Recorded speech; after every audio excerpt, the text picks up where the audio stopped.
Hello, my name is Valerie Torres Maher, and I will be presenting you cooperative learning strategies.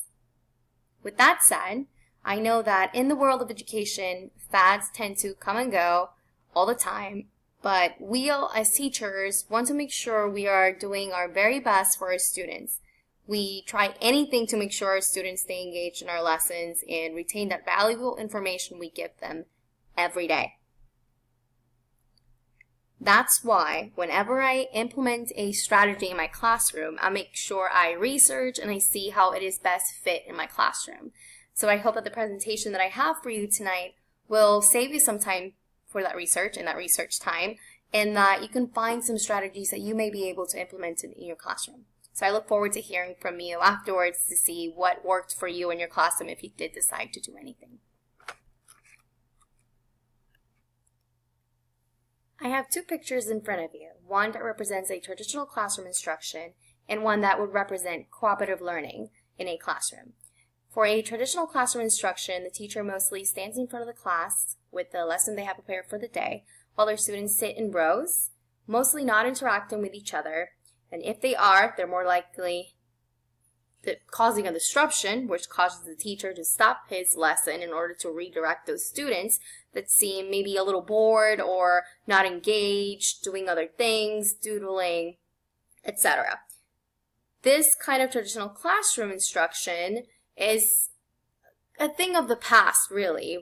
Nowadays, we want to make sure we are engaging our students in our lessons and making sure that we are not only differentiating, but providing them different ways in which they can obtain that information that we are providing them.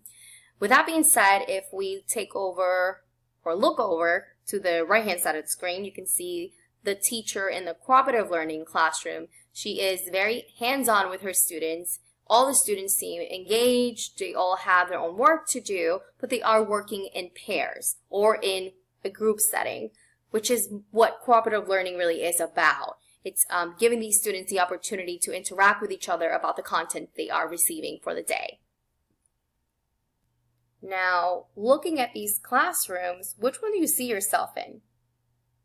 Which one do you think the students are benefiting the most from? Do you want to make sure that you are offering your students an opportunity to gain social skills along with the power of taking control of their own learning during your lessons? If so, then cooperative learning might be the new thing for you to try if you're not already implementing it in your classroom. So what is cooperative learning? If you've already decided that you wanted to give cooperative learning a try, great. If you're one of those teachers like me that wants to make sure I have all my information before I try anything new, then just keep watching my presentation and see if there's anything in here that will change your mind. So now, what is cooperative learning? Cooperative learning is a learning strategy that involves students working together in a group setting or in pairs to reach a common goal in the lesson. This strategy really allows students to learn from one another while gaining interpersonal skills. Students learn through peer interaction, while you as their teacher guide their learning every step of the way. There are at least 5 elements that make cooperative learning stand out from just regular assigned group work in the classroom. Number 1 would be that there is positive interdependence with the students. There's individual accountability. Students have parts in their groups. They play an important part in their groups, so they have to make sure that they are responsible because they will be held accountable for their part. There is face-to-face interaction. There will be different strategies that can be applied in order for students to do that. There is interpersonal group social skills that will be practiced, and there is group processing at the end of every lesson that they do so that they can assess how well their group worked for the day and if there are any changes that need to be made, and they can discuss that. And that's where the working together and trying to work out those social skills comes really in play. Why implement cooperative learning in your classroom? Cooperative learning, it's fun.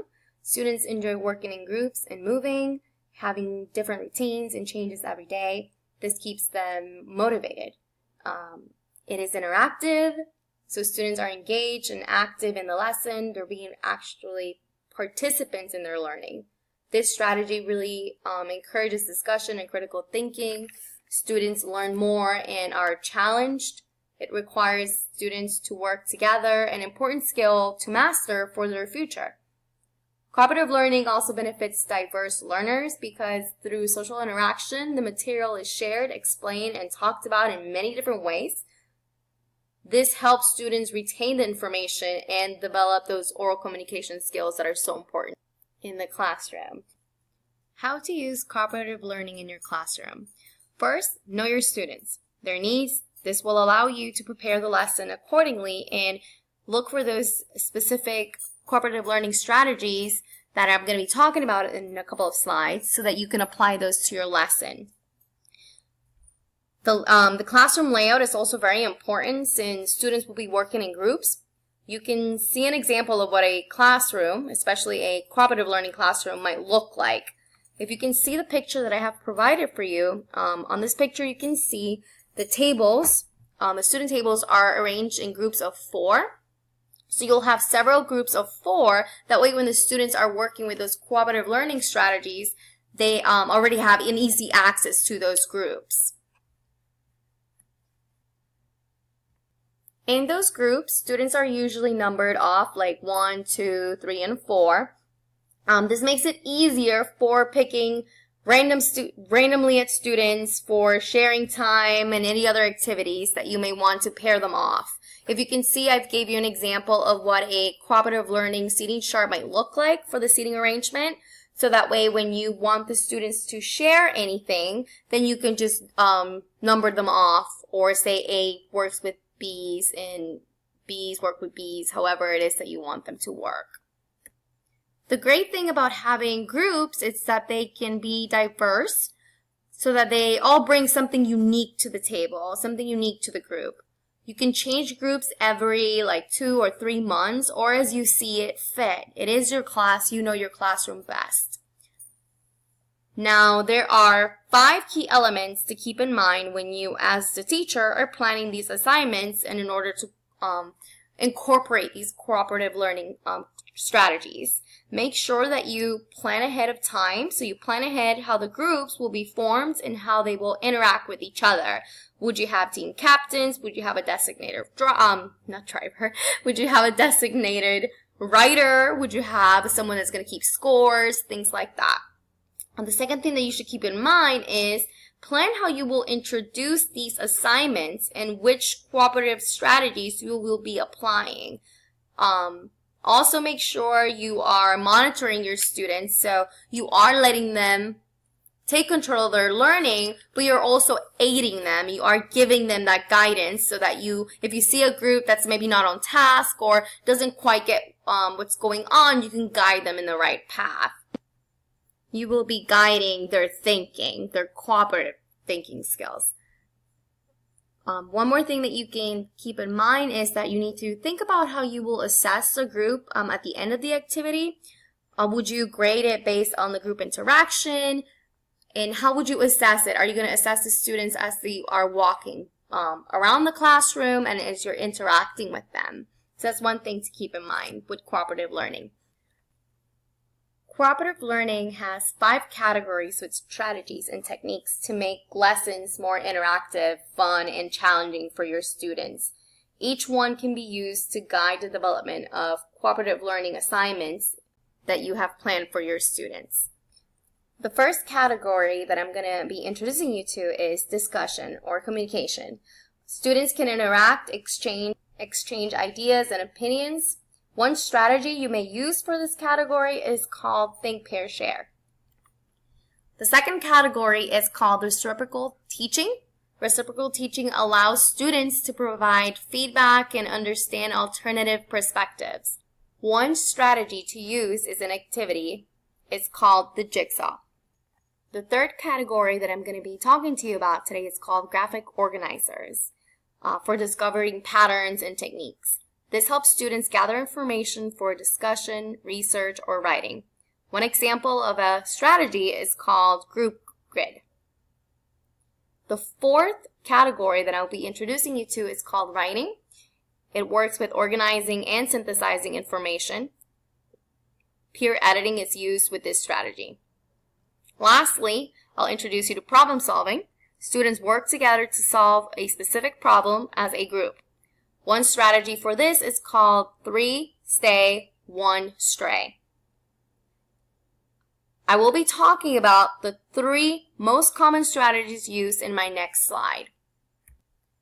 The first strategy that I'm going to be talking to you about tonight is called Think, Pair, Share. This is a 3-step technique that involves students to first think silently, usually around for 30 seconds, about the question provided by the teacher.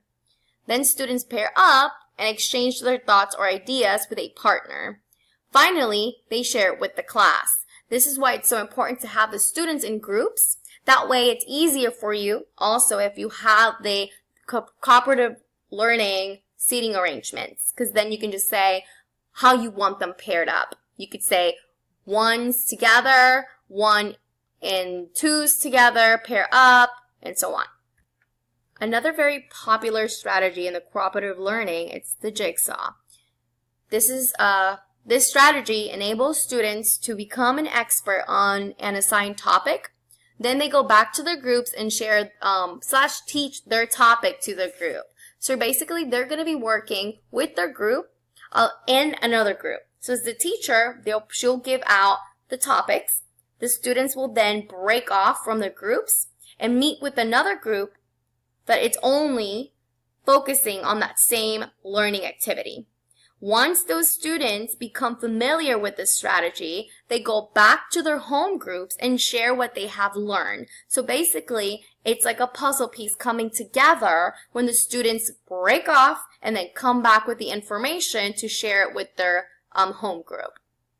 Another very popular cooperative learning strategy is called rally table or round table. The teacher poses a question that has multiple answers. The first person or student in the group writes one response to the question on a piece of paper, then hands it over to the second student, and then it goes around. That's why it's called round table. It goes around.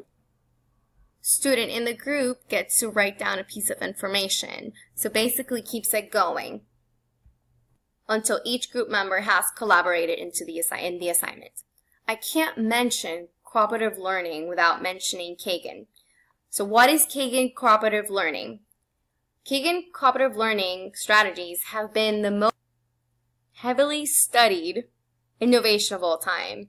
Teachers go to trainings on how to implement these techniques in their classrooms. These strategies, like the previous ones I mentioned, are designed to promote cooperation and communication in the classroom by using pair or group work among the students. These are just other methods for cooperative learning research, which has been done by Dr. Kagan, who is a clinical psychologist and very innovative speaker in the field of education. You can see on the left-hand side of the screen the structure functions, how some of the cooperative learning activities that have been created work with interpersonal or academic, class building, team building, social skills, everything that can be applied to them. I've also shared with you the names of other strategies that you may use in your classroom if you are interested in using cooperative learning strategies in your classroom.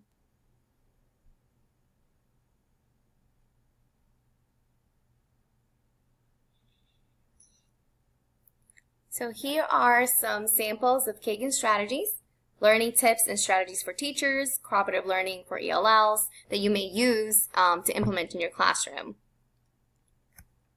Some questions. How does a traditional classroom differ from a cooperative learning classroom? What skills can students obtain from cooperative learning? How is cooperative learning helpful to diverse learners? And here are some sources that I've gathered some information from for this presentation. Strategies and tools for group processing, cooperative learning techniques, and making cooperative learning powerful. I hope that you found this presentation helpful and that you end up using some of these strategies in your classroom and